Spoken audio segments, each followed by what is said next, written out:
The Connecticut Center for Arts and Technology, or ConnCAT, was started a decade ago in New Haven. It provides GED and job training programs, entrepreneurial support for adults, and after-school programs for students. The idea is modeled after an innovative program in Pittsburgh that's part of the Manchester Bidwell Corporation. It's a one-stop shop that changes the lives of underserved communities. This is Disrupted. I'm Kalila Brown-Dean. Later, we'll talk about why community college enrollment has dropped during the pandemic. But first, Erik Clemons. He's been head of ConnCAT for the past decade, and he stepped down this year to focus on redeveloping neighborhoods. He's now executive chairman of the Connecticut Outreach Revitalization Program, or ConnCorp. It's the economic development arm of ConnCAT. Later, he'll talk about his role in the Dalio Philanthropies partnership that was supposed to help kids in struggling school districts, but it fell apart last year. And he'll talk about the legacy of his wife, Sharon, who died of COVID in November. I asked him to first talk about the idea behind ConnCAT as it was being imagined in 2011.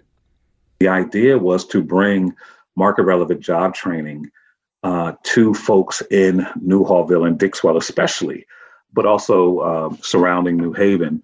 Secondly, we wanted to bring arts after school and summer programming to kids and use the arts as a vehicle for academic achievement.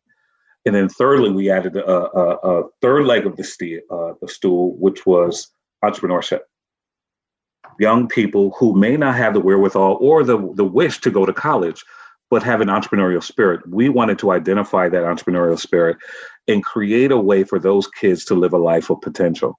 And so we started an entrepreneurship academy, actually with Quinnipiac University, and now has gone statewide with Waterbury, Bridgeport, Hamden, and Fairfield. Kids from all over, 80 kids now are in our entrepreneurship academy. But three legs of the stool to really think about ways in which people can live out their potential while at the same time have a life of dignity. So that was the main goal for us. That life of dignity and creating opportunities for that was launched in Pittsburgh and became a part of this broader, at the time national, but now international effort to help people live that life of dignity.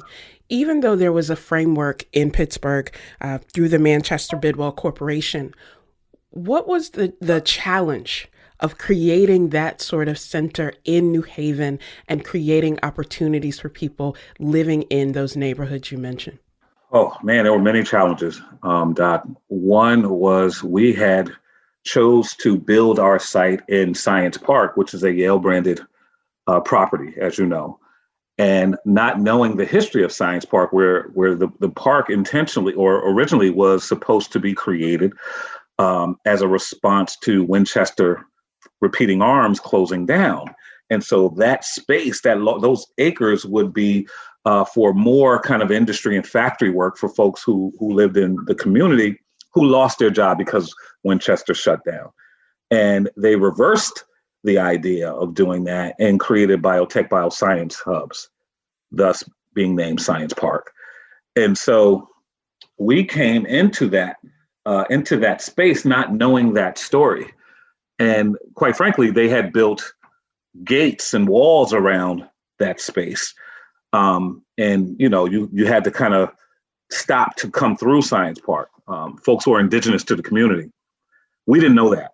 We thought Science Park was ideal because it was in the midst of cutting edge technology, hence the name technology in our name, while at the same time in probably the most depressed neighborhood in New Haven. And so it was very difficult for folks from the community to take us serious, thus trust us, because we had set up shop in a place that, quite frankly, did not keep their promise to the community. And so that took us some doing. But I think the bigger piece to this in terms of the difficulty in doing what we were doing was getting folks to believe that what we are doing is for them. That everything we provide, as you know, is free of charge. It is at no cost to anyone. And so, again, the most difficult challenge for us was getting folks to believe that, one, it is for them, and two, even worse, they deserve it. they deserve what we are building. And so it took us some time to whittle down the mountain of distrust, if you will, where folks will now come and we can serve them what we have, and really advance our mission because now they are on mission with us. There are physical barriers and physical challenges to that kind of Mm, inclusion that you mentioned. But mhm. often the result of this is, as you said, the skepticism about who are you and why are you coming into this community? What's in it for you? And you mentioned having to overcome those challenges and hurdles. As you look back at your time at ConnCAT, what are you most proud of? Wow. I'm proud of a couple of things. One, from the outset, I wanted to create a staff of people that would be empathetic to the sting of unemployment because we were doing workforce development. And so I remember when it was time for me to start hiring people because I had this mountain of work. Now I needed help. Um, I went to our board chair and I said, I have like 200 resumes of people who are looking for work. Most of the resumes are people who are unemployed. I said, I think we should hire folks who do not have a job right now. And so when we opened, everyone that I hired was most recently unemployed. And I'm really, really proud of that. And I look at these folks, someone like Genevieve Walker, who is now the CEO and president, who came in when our door, she was there maybe a month and 2 months before the doors opened. She was unemployed. She is now the CEO. I'm really proud of that. I'm proud that the community sees ConnCAT as a community citadel now, and it's a trusted vehicle for change, not only in the community, not only in the city, but in the state, quite frankly, in the country, right? It's one of the premier nonprofits in the country, quite frankly. And so I'm proud of the work that we've done, and I'm proud that I could leave. Right, I'm proud I left the right way. We had a succession plan, and we worked it for the last 4 years. And I don't think a nonprofit leader, especially one who is founding, should be in their position more than 10 years. And this was 10 years, and I didn't want to stay and not be relevant anymore. Right, my leadership not be relevant, and so I'm really proud that I had the courage to leave and the humility to leave. Erik, you talked about investing in your staff with intention and investing in their potential in a way that many others do not. New Haven is known as an eds and meds city, and Mm-hmm. often that means limited opportunities for other people. I want you to think about how the pandemic affected the work of ConnCAT, because now it's never just been about the programs, but it certainly, I would imagine, became complicated. Talk to our listeners about how dealing with these dual pandemics affected Yeah, the work yeah, at ConnCAT. yeah. It did impact the work. We had to close down, and as you know, we have workforce development programs, two in the medical field, and the other in culinary arts, and all the restaurants closed. So what are we to do? Also, what was important to me was the staff, whether it be from our security guard, Idis Wilson, to myself, 24, 25 people. I wanted to make sure that those folks in the midst of this pandemic did not lose a paycheck. And so what I did was I started raising money to ensure that our staff especially stayed on point, stayed on mission, advanced our mission, even if they're not in the building. Secondly, we realized that a lot of our families and our students were struggling and suffering along with the folks in the community. And we wanted to raise money to help those folks. What we set out to do was raise money, raise a COVID-19 relief fund with an aim of $600,000. And what we would do was give out $400 debit cards to folks in Dixwell, in New Hallville, and our parents of our kids in our programs and people who are in our programs who are really suffering due to COVID. And so we were able to raise about $520,000 in the maybe 3 weeks. We raised that money. And so for months, we gave out $400 every month to folks who were struggling and really gave the money away. We then started thinking about, okay, people are really hungry as well. And so I was able to work with a market, Elm City Market downtown, and they allowed me to leverage their food distribution lines. And because, as you know, food at the time was not being distributed, it was actually going to waste because the restaurants were closed. We were able to reroute that food distribution. And ConnCAT, we have a restaurant called Orchid Cafe. Orchid Cafe became a food hub and a food distribution center for the neighborhoods.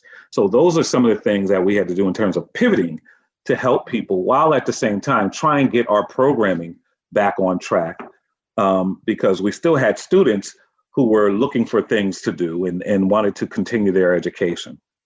But it was a pivoting to really advancing the mission in a different way. You wrote an op-ed in the Connecticut Mirror, and it was called "When People Are Putting Their Bodies on the Line, the Least We Can Do is Support Them." And I want to raise a line from your op-ed that really struck me. And in the letter that you sent out for communities, you said, "We're committed to proclaim the power of justice through service and through a concerted effort exact the wrongs of poverty." Why do you see addressing poverty as a moral imperative that then needs to be embraced by community? Yeah, that's such a great question. I grew up really poor and always wondering who was going to come help me, and folks never really coming. The one solace that I had was a place called the Carver Community Center. I'm from Norwalk, Connecticut. And that community center really raised me. And so I know the profound sting of poverty, to your point earlier, not only a physical pain, but a psychic pain that poverty creates in the mind of people. And so I think a lot of times, if not all the time, and too often, there is a focus and a deep concentration on the manifestations of poverty as opposed to addressing poverty itself. Poverty is the enemy, and we have the means to get rid of poverty. We do, but we rather kind of program poverty out, because I think a lot of times folks who have the means, they want to do something about poverty, but they don't want to be next to poor people while doing it. And so I think poverty is our number one issue. I don't think it is education disparity. I don't think it is housing disparity, although those things are evil as well. I think those things are wrought from poverty. And until poverty is addressed, we will never, ever exact the wrongs of poverty, right? We will never do it. It is, to me, it is the most profound evil that has been created outside of slavery. Actually, it is a manifestation of slavery. Erik Clemons is the founder of ConnCAT, the Connecticut Center for Arts and Technology. He just stepped down as CEO after a decade. Coming up, he'll talk about his focus now with the Connecticut Outreach Revitalization Program and about his role as chair of the board of a public-private partnership between the state and Dalio Philanthropies. This is Disrupted. Stay with us.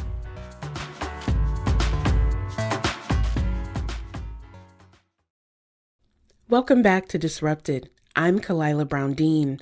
Later, we'll talk to a Washington Post reporter about how community college admission rates have dropped dramatically due to the pandemic.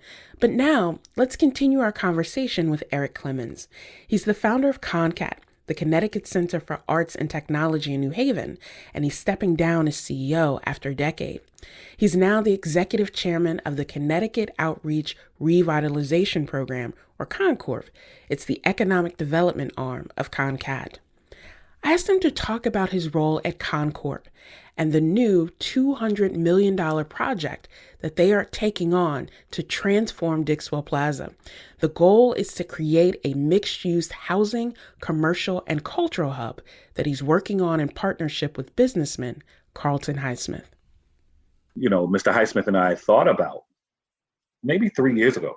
I was really thinking we have hundreds of graduates who have went through our medical training programs in our culinary school and parents who have come to ConnCAT and become family. And what is the next iteration of impact we can make for them? They are seeing life differently. They have a job now. They want to own a home. They want to own cars. All of these things, they see the world differently and they walk in the world differently with a different gait. And so what could we do to create the world that they now envision for themselves? And so we said, all right, let's start this economic development arm of our nonprofit that will create housing, that will create entrepreneurship opportunities, that will create retail. And so we've set our sights on Dixwell Plaza, given that it has been in decline and forgotten for decades. And I felt like this was an absolute shame, given that Dixwell Avenue is in my opinion, the main artery in New Haven. You had this Black historic neighborhood that was allowed to be in decline for decades. And we wanted to do something about that. Now, given, again, going back to the word dignity, given that we are looking to create dignity in communities, this, in our opinion, and definitely in mine, this community and this tract of land especially had no dignity at all. And again, was intentionally left to decline. And so we set our sights on Dixwell Plaza, which is a urban renewal, old kind of strip mall, and eight and a half acres. And we said, you know what, let's try and redevelop this plot of land, thus trying to transform this community and make it a beacon of light again, not only for just the city, but also for Black people again. And so we started acquiring those properties. We set up the formation of the organization.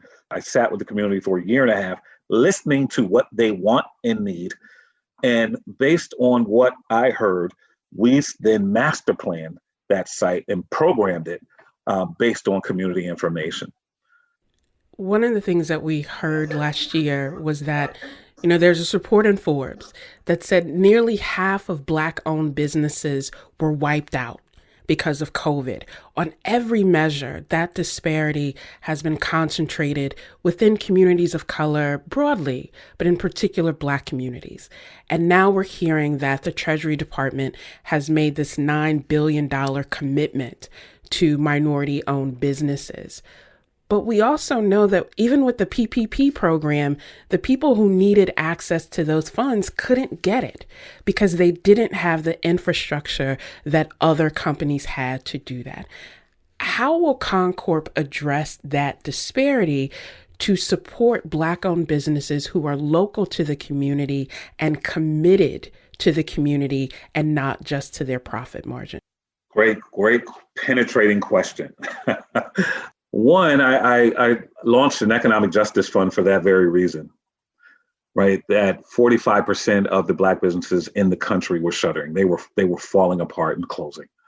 And so what could we do? Instead of playing the short game in terms of COVID relief with food distribution and debit cards, how do we play the long game as well, right?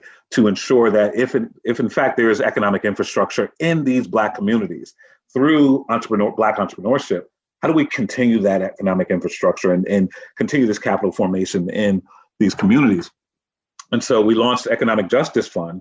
We were able to raise $200,000 and we got a match for another $200,000 from the state. So now we have $400,000 that will go to Black businesses, Black business owners in mostly Dixwell and New Hallville, and also technical assistance that will go to those folks. And that would be accounting capacities, insurance capacities, consultants, how to build your business, those types of things. We're bringing that to bear for those Black business owners as well.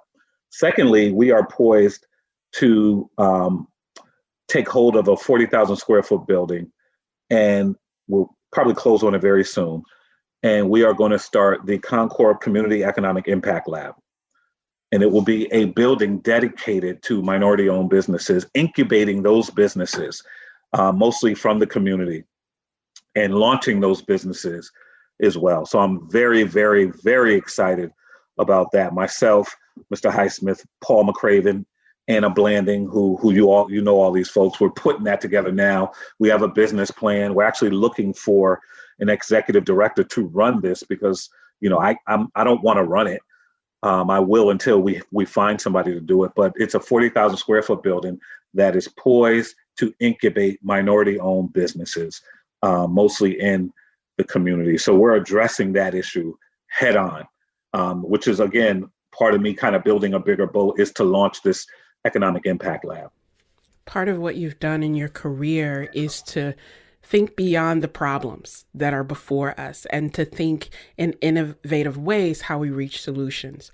And you are part of this private-public partnership with the state, Advancing Education, and Dalio Philanthropies. And that partnership fell apart because of all of these questions. What do you think the state needs to learn from that, Erik, as we think about the challenges that continue to be present in Connecticut and how we move not just past them, but through them?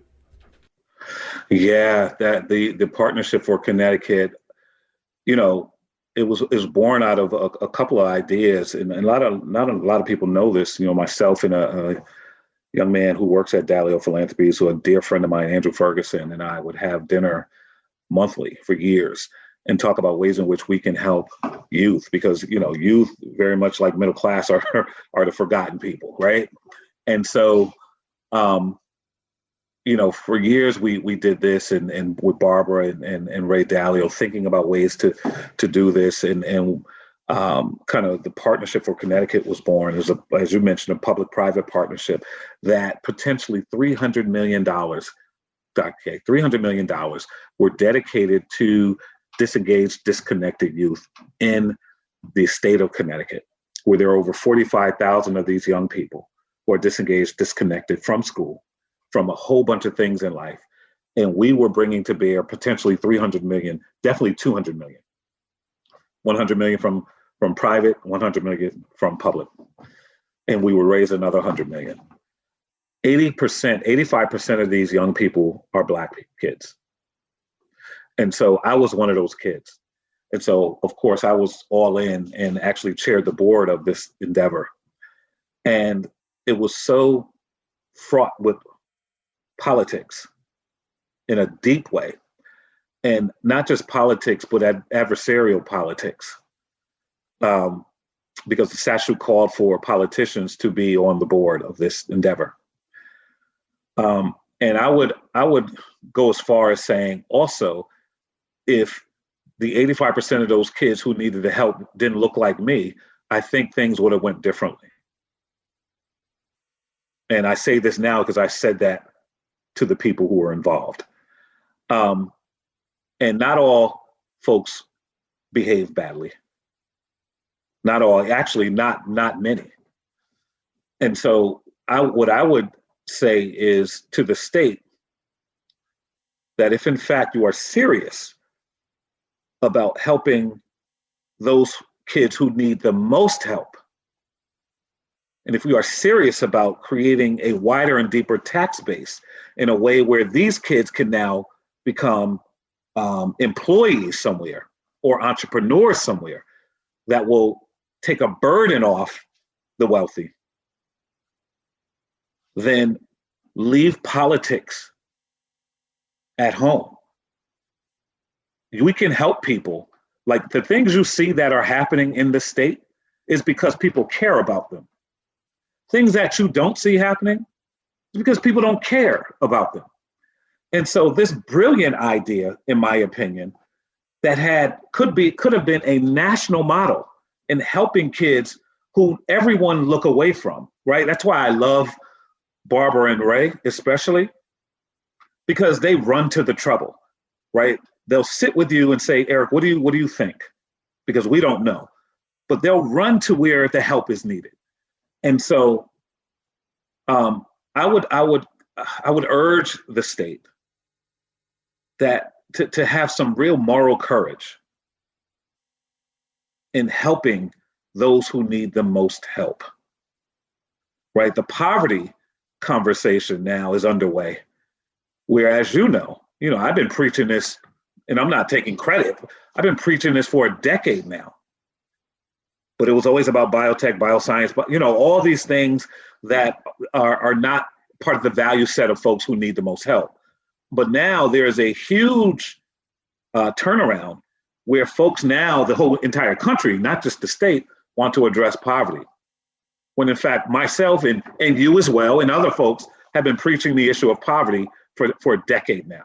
And so there has to be some moral courage, and there has to be some moral fortitude and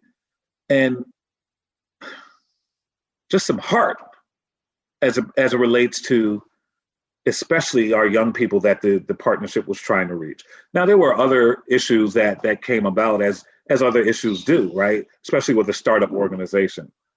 But again, I will say that if in fact, this is just my opinion, if those kids, that 85% of those kids didn't look like me, I think things would have went differently. You have been devoted to running to the problem and running to the fire to help people for such a long time. And in the midst of fighting for community last year, you lost your wife, Sharon. Erik, talk about the legacy that she leaves behind and how that motivates you to continue doing the work that you do. Yeah, thank you for mentioning her, because I was going to, when I was thinking about going to pick up all the food and distributing it, she was right with me. And, and I know you can understand this, and hopefully others who are listening can, she was like my covering, she was the person, like at the end of this interview, she would say, good job. Or, you probably need to say this or say that. In her legacy, she was just exquisite and the most sweetest, most determined, brilliant woman. She had it all. And because she chose to help, because she was a business owner, she's a very successful entrepreneur, because she chose to put herself out there as opposed to staying at home and covering up, she lost her life to COVID. And, she came home one day, Kalila, and one evening, and she said to me, she laid down and she said, I don't feel too good. And she laid down, and then she went upstairs and laid down some more. And from that utterance, she was gone in 2 weeks. And, what I chose to do was start a fund in her name to honor her, just her amazing spirit in life, called the Butterflies Fund. And Sharon loved butterflies because she always felt like people had the opportunity to transform, right? If in fact they held still long enough to do so. And so we have 4 daughters, and these young ladies, we loved education, as you know. And these young ladies went to some really great schools. And so we chose, and I chose to start a fund in her name, in her honor.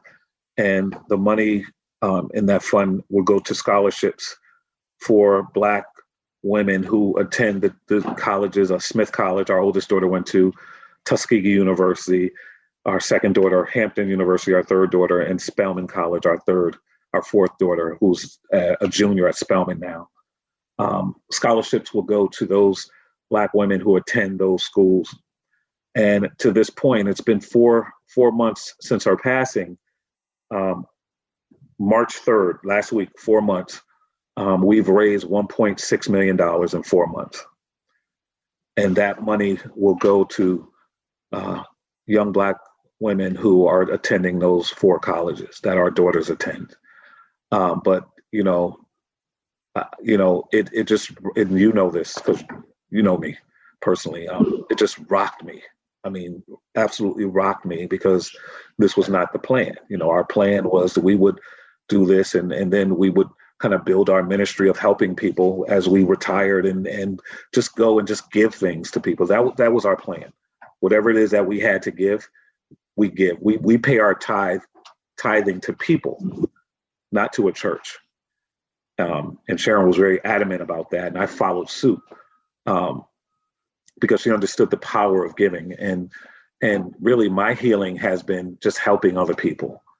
And so that is her legacy. And it was not the plan. You know, still have like moments of deep sadness. And at the same times, I have moments of pure joy and light because of my remembrance of her. And so yeah, you know, she was just a powerhouse of humanity. That commitment to healing, the commitment to helping other people, and the beauty of what you said about if people are still long enough, they can blossom into that potential. As you think about the next steps of your journey, Erik, what's motivating you or what's giving you hope about the possibility of community to continue to develop and flourish? What's giving me hope is, wow, that's a great question. I think what's giving me the most hope is the fact that other people are listening, that whatever position God has put me in at this point of my life has given me credibility in a way that those who can help even more are listening to me and believing in the things that I'm saying because I have done everything that I said I would do. And that's really, really important to me. And that gives me hope because it allows for those folks who have been the most resourced to be in community, in authentic concert with those who have the least. And in bringing those people together, I think a very powerful thing happened because I think people who have the most come in contact or proximity with those who have the least and think they are going to teach, but they actually learn more than they have taught. And I think that is a very powerful thing if in fact we can avail ourselves in a real way to each other and realize that we are no different from each other. That the suffering is redemptive on both ends. That we are all, if you are human, you are suffering in some way, right? And if you can be honest about that, that we all need an ounce of love every day, right? And that I believe, I believe this is a deep belief I have. I believe we all have a masterpiece within us, and the thrust of our being is to reveal that masterpiece to the world. And most often, the revealing is because we are in concert or in relationship with others in a way where that thing that is in us comes out and we present it to the world. And it doesn't matter how much money you have or how much money you do not have, right? And so I'm very hopeful because I've been allowed to be a bridge to two worlds and a believable one, right? And so that is an honor that I hold. So that to me gives me hope. Erik Clemons is the founder of the Connecticut Center for Arts and Technology in New Haven, and he's now executive chairman of the Connecticut Outreach Revitalization Program. Erik, thank you so much for joining us. Thank you, dear sister. It's a pleasure. Coming up, we'll talk about the future of community colleges. This is Disrupted. Stay with us.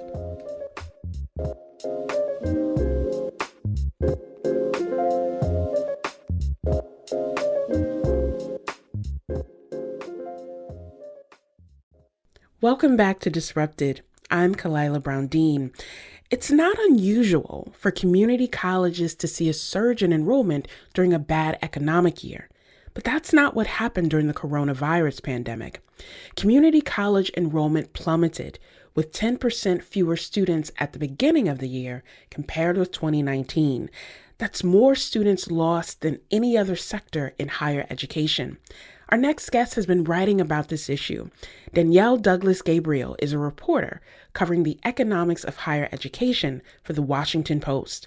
I asked her to talk about the landscape for community colleges right now. oftentimes the community colleges pull a cross section of low income students, some middle income and upper income students who are looking for ways to lower the cost of their education, lots of Black and Latinx students, but also lots of middle class white students. But what we saw in the last year is that while the initial projections were, well, maybe a lot of people are going to end up going to community college, it's an affordable option in order to stay on the course for your education without having to worry too much about money. But the duration of the pandemic and the economic disruption that it has caused really rattled the core population of a lot of community colleges, especially adult learners. So for most community colleges, the average age of their students is about 25, some of them as high as 38.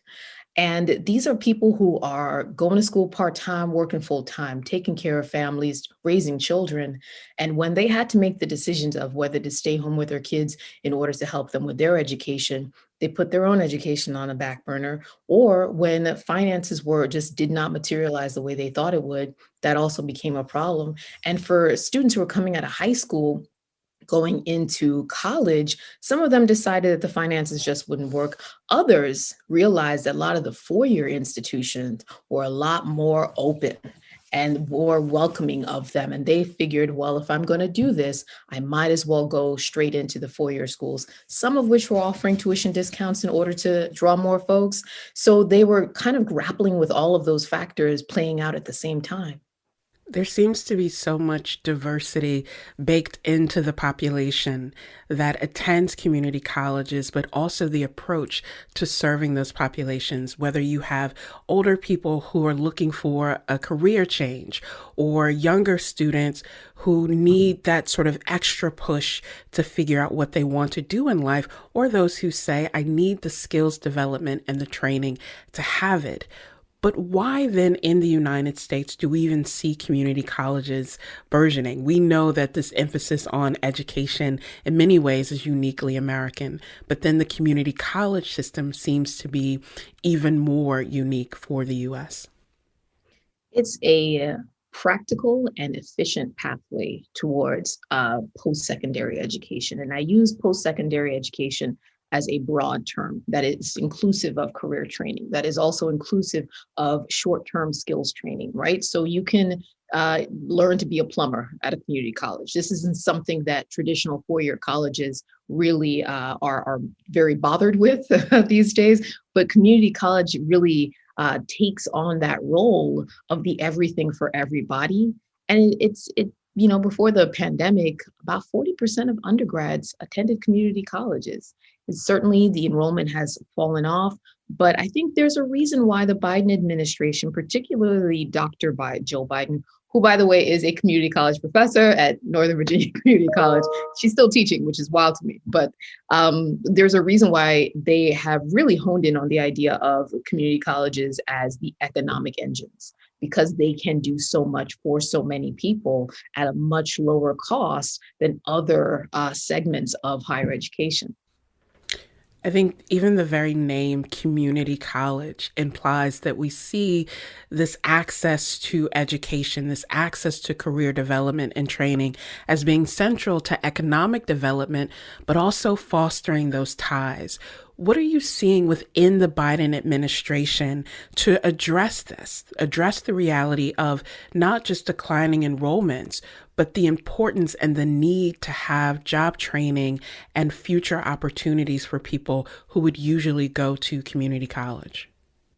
I think candidate Biden had a very bold and expansive plan for how to support community colleges. Now, that meant tuition-free community college, which was a program that came about during the Obama administration that never quite made it to the federal level. But I will say lots of states, including Connecticut, have pushed forward with their own tuition-free promise programs for community colleges. So Biden wants to take that up. He also wants to, or said he would consider something akin to the Title I program in K-12, where money follows schools that really support and serve high proportions of low-income students, which naturally benefit community colleges as well. And, one of the things that community colleges have been very successful at, and the Biden administration says it wants to support, is the idea of wraparound services. So emergency grant aid, he has said he'd like to make a more robust federal program to support that. Community colleges already have been doing that. They have food banks. They are dealing with housing insecurity. I've spoken to community college presidents that actually do delivery services of food and groceries to their students and their families. So those sorts of very communal and very community-centered behaviors of community colleges is something I think the Biden administration would like to take to a federal level and promote federal support to things that are already happening in various states and in various districts at various community colleges. You mentioned that difference between what candidate Biden proposed and what President Biden is actually able to do or is doing in his current role. What do you see as the role of states in this, in helping to fill that gap between the promises on the campaign trail and the realities that you're seeing for community colleges? I think a willingness to partner with the federal government. There's always a little bit of reluctancy, and this goes across the political spectrum because states don't really want the prescriptiveness of having a federal partner, right? Someone telling them, this is how you're going to do this. This is how we want these things done. Some of that can create a chilling effect in various states, especially at a point where states are looking at their tax revenues and saying, I don't know if I can maintain our financial support for this program. If that's a stipulation of federal support, that might be an issue. So President Biden has not made a formal proposal as to what he wants to do. But I've spoken to folks at the White House who say that is forthcoming. I think right now the big thing is getting the rescue package in place, and then we'll start talking about how to get congressional support for all of the ideas that candidate Biden promoted. Access to education is often contingent on access to funding. And just as we've seen the scaling back in the stimulus proposal, there's a question about whether we will see a scaling back on the commitment to student loan forgiveness. What are you seeing in that area, and how does it affect community college students? So the interesting part is that the fact that we're even having this conversation blows my mind.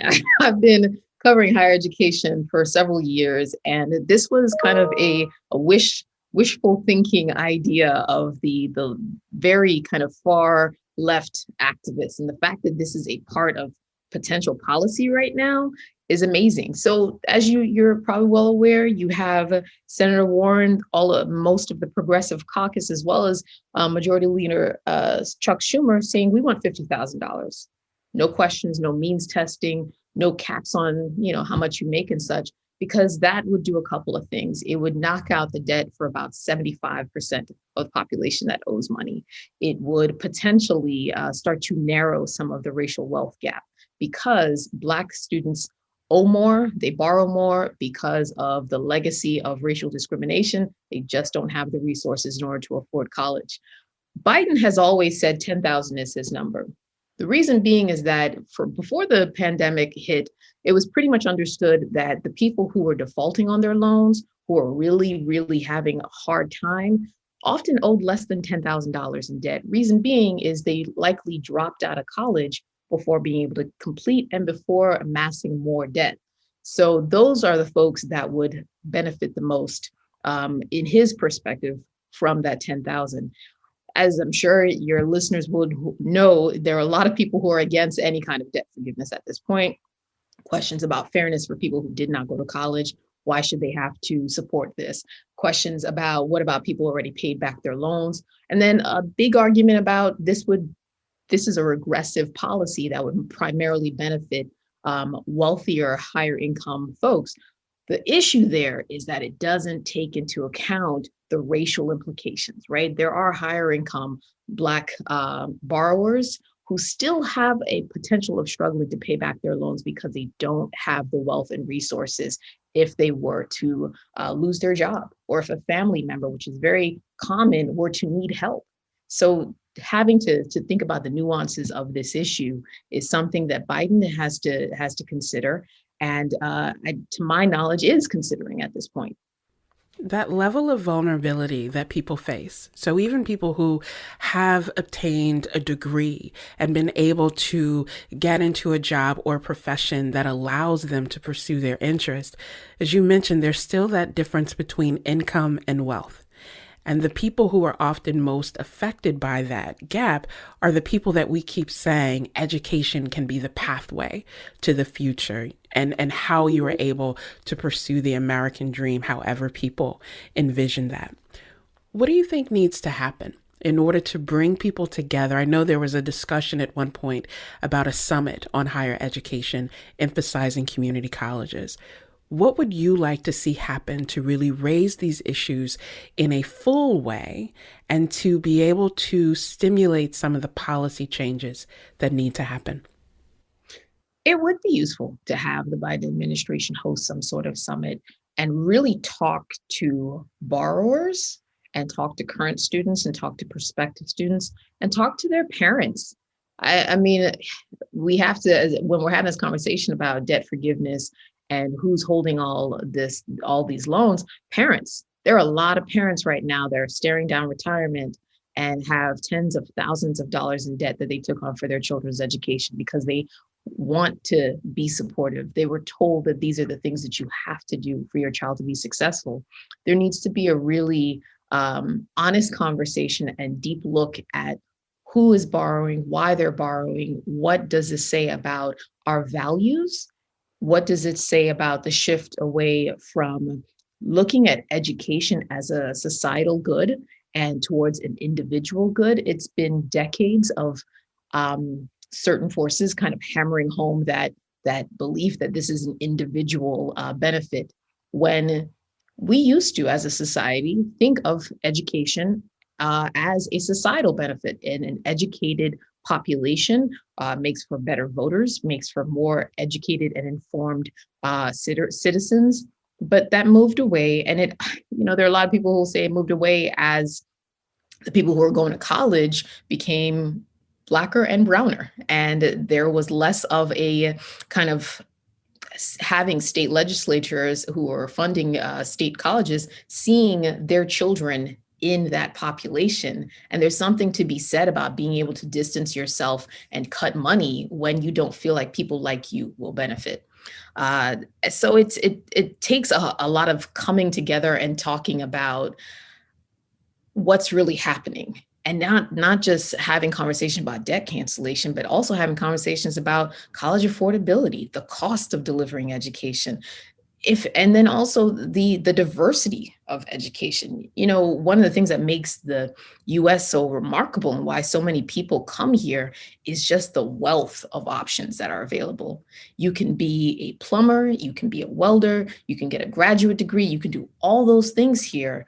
But the one thing that the federal government is supposed to be able to do is ensure that all those options are quality options. And that's what the Biden administration has before them. How do you ensure that students have choice, but they're all quality choices?